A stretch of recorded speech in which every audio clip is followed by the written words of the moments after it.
fence. You can see I have a little bit of shade. I do have some of my medicinals. This is another wort.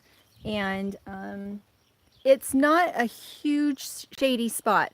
It's a dappled shady spot. And then if I just turn, this is my bright as the sun, painfully hot annual growing area. I have the living fence all the way around the growing area. And the reason for that is so that the ducks and the kids and the bugs have somewhere to get out of this hot sun. One of the reasons it's so hot here is because the house is white. It reflects the light off the house back over into the garden. So it's even brighter here than it would be if I was out in the pasture. And then on top of that, we have some mulch on the ground that also reflects light up. So this is the lightest. Hey, Homesteading the Pioneer Way, how are you? Hey, Gossmania. Hey, Life in the UP. Hopefully I don't have like Brussels sprouts on my teeth because I can't see and we just had lunch. Hey, Anita. So this is the hotbed that we started that was already established. And then we just put some of our compost soil into it and we just started it. We're ready to start harvesting these turnip greens and bok choy. We've got some cucumbers in here. And so all I'm going to be doing is thinning it out and leaving the rest to grow. I like to overseed. I always overseed. This one, we were just going to turn as it came. It was the sides of the last compost pile. So it was the part that hadn't composted. Hey, Joey Bear, how are you? So this one had not fully composted in on top of sticks and stuff to finish composting. Hey, thinking of others. Hey. So this one, what happened was, this was the uncomposted parts of the last compost. It wasn't the middle, it was just the sides that had stayed intact. And I just assumed everything would be composting and heating up and be super happy. Did you ever find a property? So the property in Oklahoma that we wanted to buy, they still didn't have the title on it. They still had a lien on the property. And so finally we just completely 100% backed out, canceled the offer, got our, what's the money that you put down when you're buying a house? Your earnest money. We got the earnest money back because we'd been waiting on that house for 4 or 5 months and it never went through. So now if we buy property in Oklahoma, we have to start all over. Hey, Sunny DIY, how are you? It's good to see you. Hello, Ilson and Jugoslav. Love the name. So anyway, I want to get back to this. I'm so sorry. So what you're seeing is partially decomposed straw and manure and wood in here. But what has come up was all these pumpkins and tomatoes, because what didn't get composted in the last compost pile is now germinating and coming up. So I added water system and we'll see how they do. The other thing we did is I dug up one of my comfreys and I had a whole bunch of roots that I didn't know where to put them. So I just stuck them in here thinking, at least it's fertile. So they're coming up. So I'm going to watch it and see how well it composts down. And if anything can use all that nutrition, the pumpkins can. This is the third bed that we just built today. And tomatoes and pumpkins, cool. Yes, it is super cool. Sorry, my arm's getting tired. We just finished building this, so we need to add wood to it. We used all secondhand materials. And I hope my phone is not overheating in this sun. It is so hot back here. So we're going to build this one. I did take video of the building process and I will be editing it. It is just really hard for me to get editing done on a daily basis right now. So that will be coming up in a few days, God willing. And this is what it looks like. The reason I put it so close to this one this time is that I'm finally going to get that cow panel and pallet greenhouse made. We're going to arch cow panels up over these two. It's why there's only 16 inches between these two beds. So we can move down them and work down it like this so we can harvest and we can plant. That's going to be a really long stretch if I want to be able to harvest anything on that side if I've got that cow panel and the plastic on. But it's a learning process. In our area, wind is what you really have to worry about.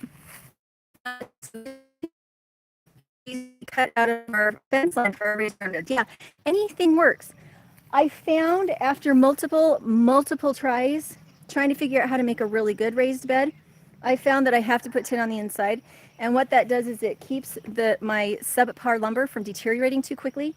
This bed is like 5 years old, and it outlasted every other hotbed that I have on the property because I put the tin on the inside, and it just works fantastically. So why was I telling you all this? I don't remember what I was saying. Oh, zones. So I keep this space clear of big trees. I do have a little bit of dappled shade for the ducks and the kids. And as these grow, I have to cut them back. Otherwise they shade out. These willows will actually shade out the tomatoes. I've got to get in some shade. It is overheating my phone. Okay, so here's one of our big trees. Full shade. This is full shade. And it's where we put the duck ponds. And what the ducks do is they fertilize. This is a pear. They fertilize the pear tree. They keep all the weeds down because they love to root all the wet weed roots out. And we change the water every day. And they're super happy here. And so the ducks are here with me because it is so shady. And then I also have more herbs here. If you're going to be doing permaculture, you do it in guilds, which means you have feeder trees, you have the understory bushes, which this is lovage. I need to cut this back. And then this is a Saskatoon, which is like a blueberry that'll grow in our high altitude, kind of like a huckleberry. This is a Siberian pea shrub that will feed the other tree because it's a nitrogen fixer. And then we have the grapes through there on the fence. So the grapes are not shaded out by the pear. And I just had to make sure that the grapes don't climb onto the pear. Oh my goodness, my phone is overheating. So I have different zones for different things. There are certain fruiting bushes that like to be in shade, so I put them under my big fruit trees. My ducks may not always want the big fruit tree to be under, and so in that case, they can go and be in the living fence. Same thing here, and you eat the roots.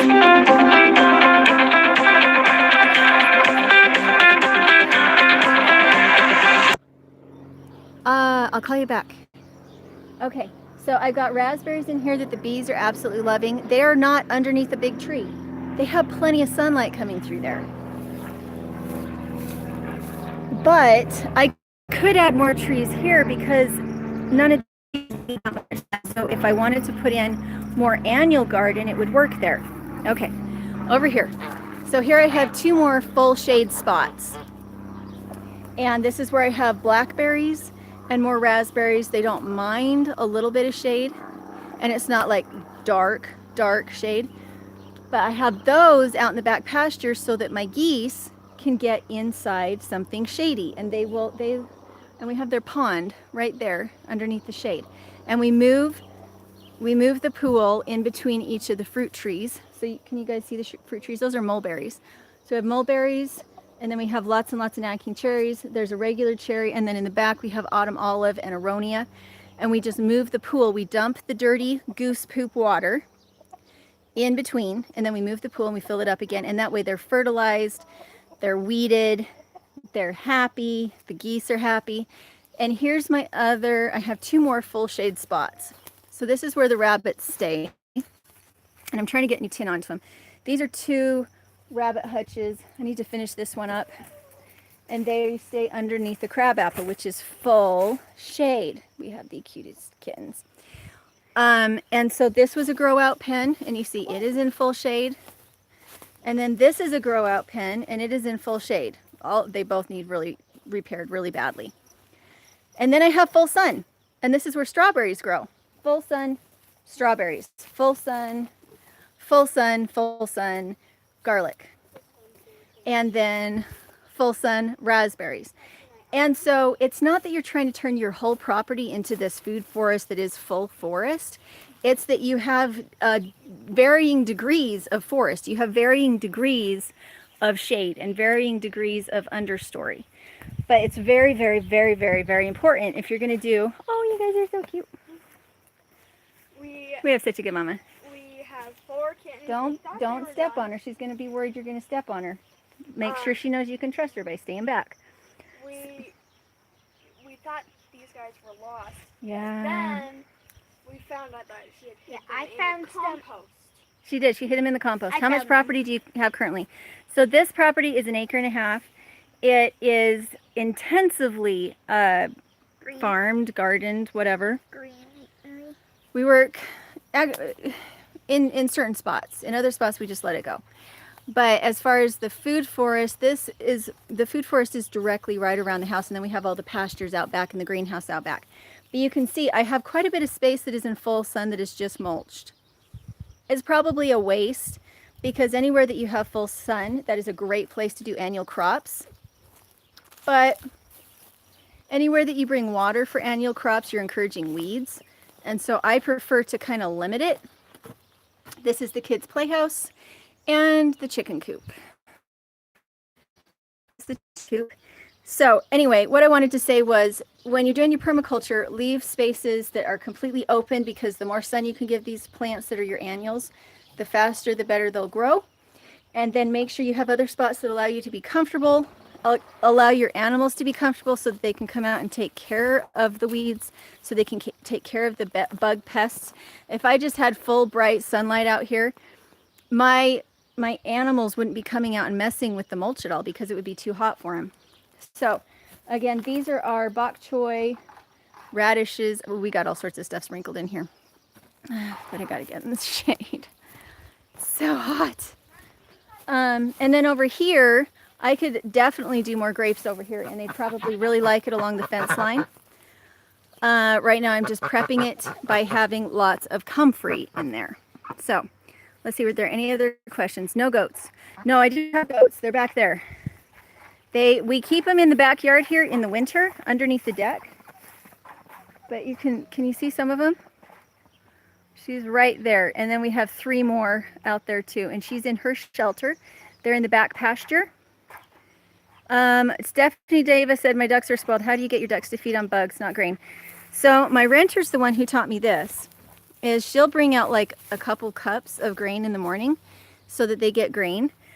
And then the rest of the day she forces them to eat weeds and bugs, because that is them to feel like they're in the right situation to eat. They keep this much better weeded than they do the dry spots, because a duck wants to get in the mud to get the weeds out.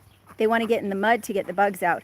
There's no such thing as like a dry land duck. They're not going to go over to the driest part of your property and weed there. They're going to go to where you have plenty of water, which is why we move. It's why we move the pools.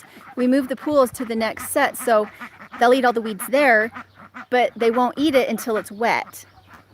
Stay at the house. We're not staying in the house right now. We're still in the off-grid cabin, and we're still getting the house ready to sell or Airbnb or rent. But no, we're not staying in the house right now.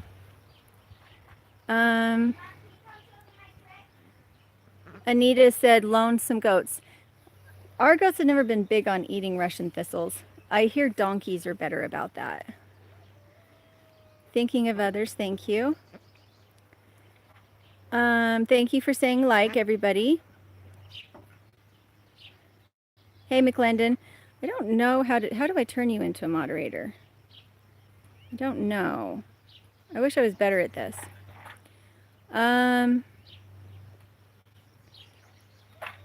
Anita said, drove alongside a lady who had a truck full of pallets for business. Can't wait to get home and check out the pallets. Yeah, my phone is really struggling in the heat. So I'm going to go ahead and close it. Hopefully you guys got something out of that. I've also got horseradish and rhubarb and all the other things. So I'm going to close out before my phone dies. I love you guys. I will try to get this edited video of the hotbeds out soon. Thanks for liking and subscribing.